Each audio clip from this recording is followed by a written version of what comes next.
This is part one in a series on the wild heart design by Femme Broidery. This pattern is available for free on the DMC website, along with hundreds of other free patterns. Femme Broidery is a fiber art studio out of Calgary, Canada. They have a lot of fun patterns that mix feminism and progressive politics with botanicals. I highly recommend checking out their shop at etsy.com/shop/fembroidery, and that's spelled FEMMEBROIDERY.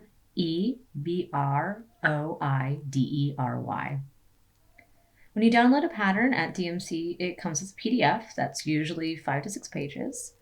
The first page is going to be a diagram showing you which stitches to use on each part of the pattern in what color. The second page is the actual pattern which you use to transfer onto your fabric. They provide you with instructions on how to do this using the heat transfer method, but there are a lot of different ways to do it. You can print it out and tape it up in your window and trace directly onto your fabric. You can trace from your computer screen onto your fabric. You could use a washable tracing pen. The most important thing to remember is that if you are doing a heat transfer, you will need to flip or mirror the image before printing it out so that when you go to transfer, it'll be going the correct way.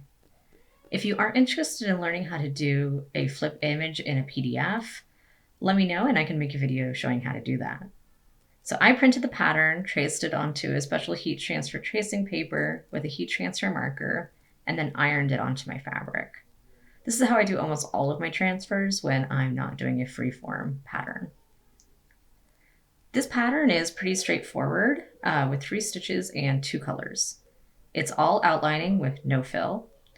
DMC rates this as a beginner pattern that will take you about 1 to 3 hours to complete. But if you're like me and work super slow, it could take you longer than that.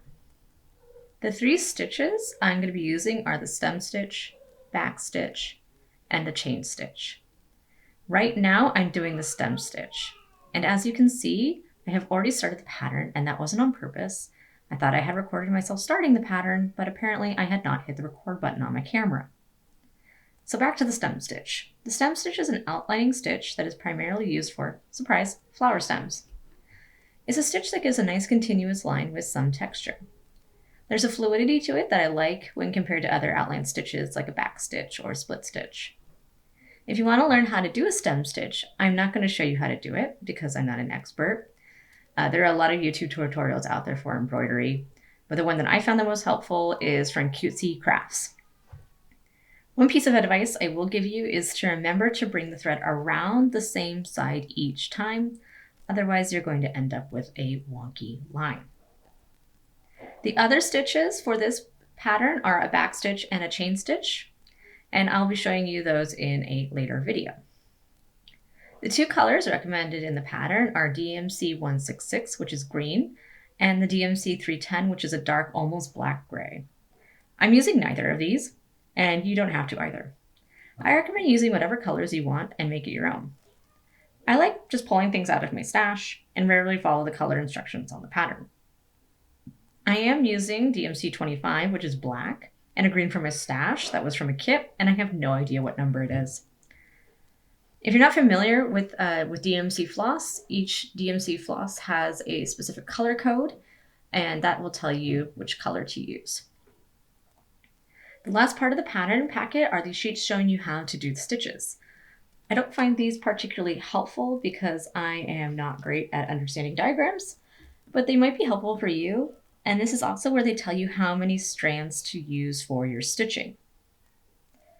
Most embroidery floss, if not all, comes in 6 strands, and depending on the stitch that you use, the pattern, and the look you are trying to achieve, the number of strands that you use will differ.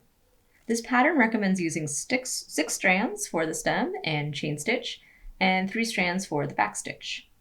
But I'm using 3 strands on my stem stitch because I wanted it to be less chunky and more delicate. And I haven't decided how many strands I'm going to use for the back stitch and the chain stitch for the leaves. So now I'm going to insert some royalty-free music and just let you watch me stab at some fabric. Join me next time for part 2, the back stitch.